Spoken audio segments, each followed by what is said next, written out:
Praise be to God, there is no other God except God. There are three types of proof which are acceptable in court and acceptable according to the Quran. 1. Empirical proof. 2. Logical proof. And 3. Proof through 2 reliable independent witnesses. Now let me take one example from daily life and show how we can prove the same thing in 3 different ways with these 3 different types of proof. Let's say that there is a new property tax code in town and it will remove taxes for any house which is less than 6 meters in height. Now you're excited because it could save you a lot of money over many years, but you don't know for sure that your house is less than 6 meters in height. In that case, the first way to prove to yourself that your house is less than 6 meters in height is to get a tape measure and measure it. But let's say that you have with you one of those soft, flexible tape measures and it will not stay straight if you try to reach the top of the house from the ground. So you need a ladder and then you release the tape measure from the top down to the ground. And in this way, by looking at the tape measure, you can prove that the house is less than 6 meters tall. And this is empirical proof. Empirical means in practice. So you measure it in practice. However, empirical proof is not always the most useful way to prove things. What if you don't have a ladder? What if you have to measure the distance from the earth to the moon? Your ladder and your tape measure would be useless in that case. So in cases where empirical proof is not very useful, or too time consuming, or very expensive, or simply too impractical, we have other ways to prove the same thing. In the case of the house, we could use the second type of proof, which is logical proof. For example, logically from geometry, we know that a right triangle with the other 2 angles being 45 degrees has the 2 short sides of equal length. We can use this logic and think of one side of the house as one side of the triangle and the flat ground as another side of the triangle, if the ground is flat. And then we simply have to wait until the sun reaches exactly 45 degrees of altitude in the sky, which we can find in astronomical almanacs online. And once the sun reaches 45 degrees, we simply measure the length of the shadow of the house in the flat ground, and that is equal to the height of the house. And logically, because the shadow was less than 6 meters long, we can conclude that the house is also less than 6 meters high. And there are many other logical ways through which we can prove the height of the house. However, sometimes even the logical proof is too burdensome or too time consuming, especially when we have to prove things over and over again. In that case, if available, we can prove things through 2 witnesses. For example, you go and get the blueprint of the house and you check there in the blueprint how tall the house was planned to be. And let's say that it says that it is 5.5 meters tall. Now all you have to do is ask 2 witnesses who were involved with that to testify that they have built the house according to the blueprint specifications. You call one of them by phone and you ask them, did you follow the blueprint exactly when you built the house, especially in relation to the height? He says yes. And then let's say that you have access to the state inspector and you call him whether he inspected the house after it was built and whether it followed all the blueprint specifications, and he says yes. And now you have 2 witnesses who told you that the measurement in the blueprint is the same as the measurement of the final house. And if the blueprint says that the house is 5.5 meters in height, you have 2 witnesses who testified that the house is 5.5 meters in height. And this would be acceptable in court as proof through witnesses, or maybe expert witnesses. And it's also a type of proof which is acceptable according to the Quran, which is mentioned in many verses. And by the way, there's a verse in the Quran which validates these 3 ways of proving things. In verse 1736, God tells us that He has given us the eyesight, the brains, and the hearing, and we are responsible for using them. Now, we verify the empirical proof through our eyes, the logical proof through our brains, and the proof through witnesses with our ears. See, all these 3 types of proof are types of proof which are recommended in the Quran, because we have eyes, brains, and ears to verify things. And each of these 3 types of proofs is used by God to prove 3 messengers of our generation. But before I tell you about that, let me give you 3 examples of messengers from the past. For example, the disbelievers threw Abraham in the fire, but they saw him staying inside of the fire and he did not burn. This is empirical proof, because they see it with their eyes, but they do not understand logically what is going on. But in the case of Joseph, for example, when the famine happened for 7 years, that was not empirical proof because famines happen quite often. And with their eyes, they did not see something out of the ordinary. But the fact that Joseph predicted it, it logically proves that Joseph was telling the truth because no one knows the future except what God tells to a messenger. Now, in the case of Aaron, Aaron was proven through witnesses. So Moses was proven already because of the empirical proof, the miracles. And when Moses told the people that Aaron is also a messenger, because they already established that Moses was a messenger, that meant that Moses would not lie to them about Aaron. So the bearing witness of Moses was proof of Aaron's messengership. The same thing happened with Isaac, for example. Abraham testified that Isaac was the next messenger, and that was it. Abraham did not lie, so Isaac was the next messenger.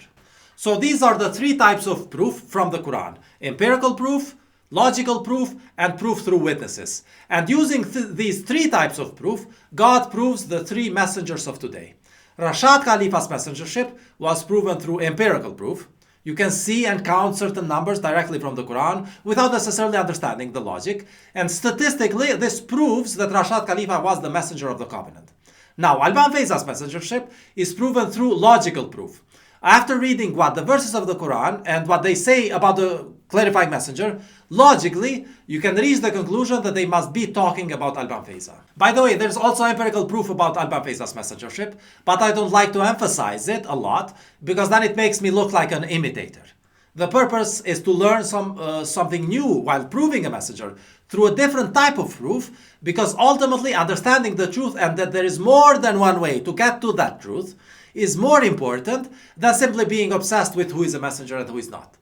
But anyway, Rashad's messengership is proven through empirical proof, Alban's messengership is proven through logical proof, and the next messenger is proven through the third type of proof, which is proof through two reliable witnesses. Just like in the case of Aaron and Isaac, the people knew that they were messengers because the already proven messengers, Moses and Abraham, told them about it. In the same way, since Alban is already proven, if he tells you about the next messenger and who he is, that is proof about him. That is proof through testimony from an already proven person. And I know that you need two witnesses instead of one to prove things through witnesses. But the testimony of a proven messenger is equal to the testimony of two witnesses because he speaks on behalf of God also. And this is the idea which is also described in the Bible. When they asked Jesus in the Bible, how do they know that he's a messenger of God? He said, because I bear witness about it. They said, but your witness does not count because you are only one person. And we know from the scripture that there must be two witnesses. And Jesus told them that being a messenger means that you speak for yourself and for God, and that's two witnesses. So both Jesus and God testified about the messengership of Jesus. And this was enough according to the Bible, because the truthfulness of Jesus had already been proven through the miracles. Anyway, the Quran says the same thing in verse 1343, where it says that God is sufficient as a witness and those who possess knowledge. And Alban as a messenger is among those who possess knowledge. So people will have two witnesses about the next messenger. God and Alban as a knowledgeable person. That's two witnesses. So these are the three ways to prove something. However, I want to point out a fourth way, which I call alternatives to proof. This happens when some event makes that specific proof irrelevant to be verified, or when it's not worth to pursue proving something.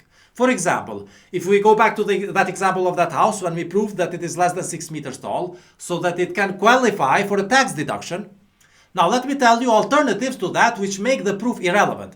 For example, let's say that you are some kind of eccentric businessman with lots of money and power, and you think that your house should be less than 6 meters high anyway. So whether the house is less than 6 meters in height or not, doesn't matter to you because you can make it be less than 6 meters in height anyway, even if it's not. You ask the builders to change the height of the house. You tell them remove one floor. And I know for sure that the first floor alone will not be 6 meters tall. I don't like climbing the stairs anyway. And because you have the power and the money, you forced the house to be as high as you want it. And it doesn't matter how high it was before. Facts don't matter when you have the power and the will to change them. So whether it was less than 6 meters or not, it doesn't matter anymore, because with your power, you forced it to be less than 6 meters in height. So this is the alternative to proof through power. And there is also the alternative to proof through prior agreements. So let's say that in the case of the house, you wanted to know if it's less than 6 meters in height, and your friend tells you, how high is it planned to be in the blueprint? It's 5.5 meters, but I don't know for sure that they built it exactly like in the blueprint. And your friend tells you it doesn't matter then, because the municipality has reached an agreement, a prior agreement, that they will collect the tax based on their archives where they have the blueprints of the house. And they will not go out in the field to measure the houses. So in this case, they reached a prior agreement how to approach the situation, even if that doesn't ultimately prove the height of the house, because that was not the main purpose. So the alternative to proof can happen through power or prior agreements. And this alternative will be used by the last messenger, the Mahdi. See, once the Mahdi frees Mecca and takes control of Mecca and dominates the people and the region, does it really matter if he can prove himself? Did it really matter whether David, as a king, could prove himself to his subjects? They had to do what he said anyway, whether they believed him or not.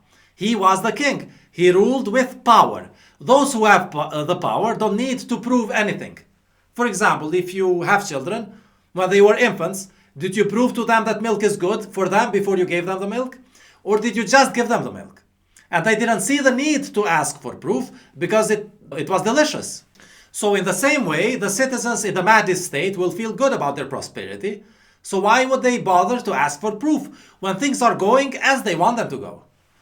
Those who don't have the power are the ones who need to prove things, because they are the ones who want change. The burden of proof is on the person who is asking for change.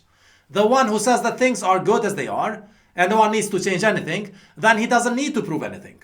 So the last messenger will be proven through his power and dominance over Mecca. And I show you in another video that his power is proof of his messengership, because no one can free Mecca from today's Arab elite unless he is truly the Mahdi, the last messenger. This is predicted in the Quran. Also, before dominating Mecca, he might choose to use prior agreements as alternatives to proof. For example, he might come up with a concrete plan and written agreements which will limit what he can ask you to do and what you can ask him to do. And in that case, you just reach an agreement like any normal business agreement. And since you know beforehand what everyone's role is, you don't need to prove a person's messengership before you enter into a relationship with them. However, of course, there will be many people who will claim to be the Mahdi during those times. And this is why you should make your decision not based on what they promise you about the future, because you do not know the future, but based on whether what you are agreeing is the right Quranic thing to do in the present time anyway. And if you use that logic, they cannot fool you.